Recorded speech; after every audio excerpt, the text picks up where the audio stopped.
বিকাশ ভবনে তুমুল বিক্ষোভের মুখে সব্যসাচী দত্ত। সব্যসাচী দত্তকে দেখে চোর স্লোগান তুললেন চাকরিহারারা। নিজের কাজে বিকাশ ভবনে এসেছিলাম এমনটা দাবি করছেন সব্যসাচী দত্ত, যিনি বিধাননগর পুরসভার চেয়ারম্যান। তারপর সেখান থেকে তাকে সরিয়ে নিয়ে গেল পুলিশ। কিরকম পরিস্থিতি তৈরি হলো, কিভাবে বিক্ষোভ হলো তাকে ঘিরে, ছবিটা একবার দেখুন।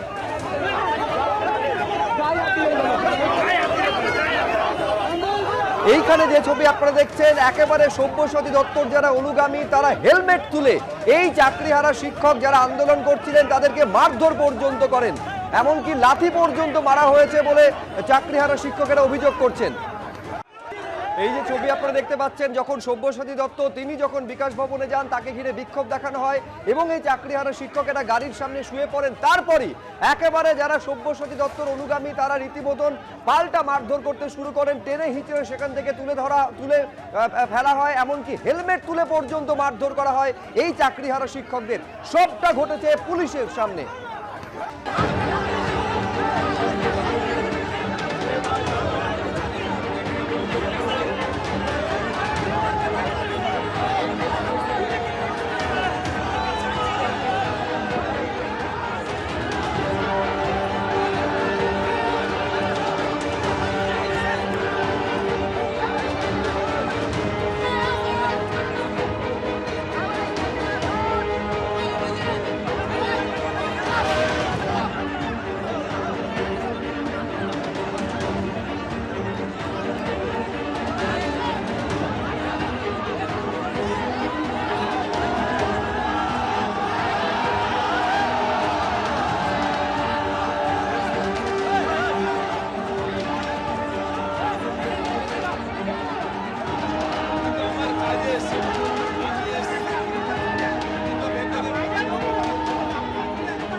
সব্যসাচী দত্ত আজ যখন বিকাশ ভবনের সামনে যান তখন বিক্ষোভের মুখে পড়েন, কারণ সেখানে চাকরিহারা শিক্ষক শিক্ষিকারা তারা বিক্ষোভ দেখাচ্ছিলেন। আর সব্যসাচী দত্তকে দেখতে পেয়ে তার সামনে গিয়ে বিক্ষোভ দেখাতে থাকেন তারা এবং সব্যসাচী দত্তের গাড়ির সামনে শুয়ে পড়েও বিক্ষোভ দেখান। কিন্তু সব্যসাচী দত্ত তিনি পুরো তেড়ে যান বিক্ষোভকারীদের দিকে।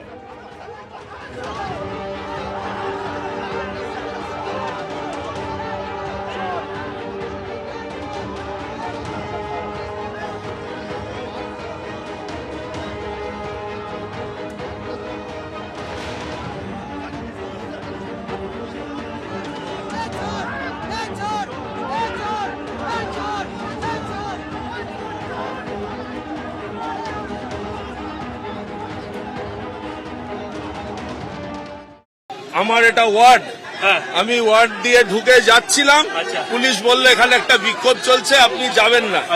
বললাম ঠিক আছে যাবো না, আমি বেরিয়ে চলে যাচ্ছি। আমার গাড়ির সামনে এসে বিক্ষোভকারীরা শুয়ে পড়েছে, আমি বললাম শুয়ে পড়ুন ভাই, আমি বসে আছি। তারপরে নেমে দাঁড়ালাম, বাস।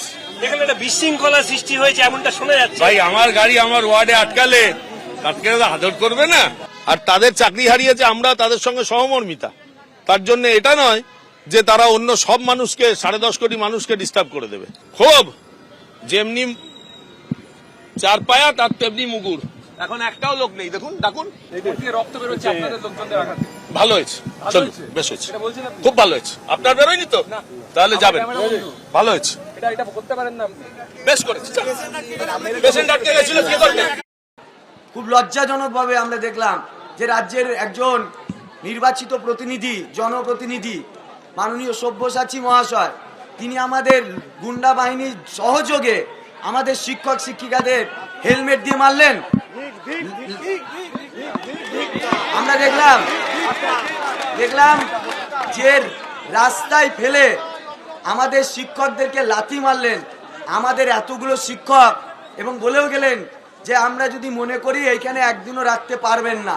তার মানেটা কি? তার মানে যাদেরকে অবৈধভাবে টাকা দিয়ে চাকরি দেওয়া হয়েছে উনিও কি কারো কাছে টাকা নিয়ে চাকরি দিয়েছেন?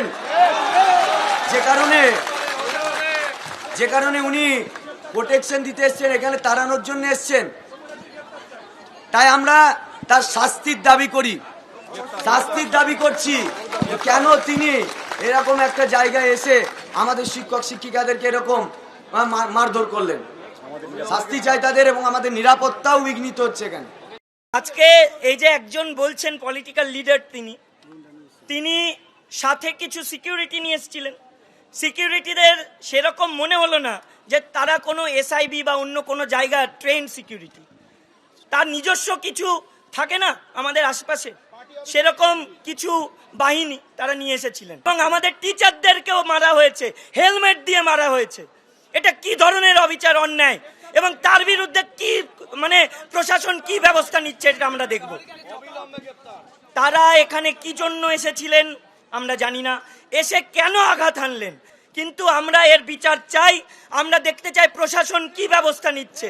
কেন শিক্ষক শিক্ষিকাদের ওপরে এইভাবে হামলা করবে বাইরে থেকে এসে কেউ?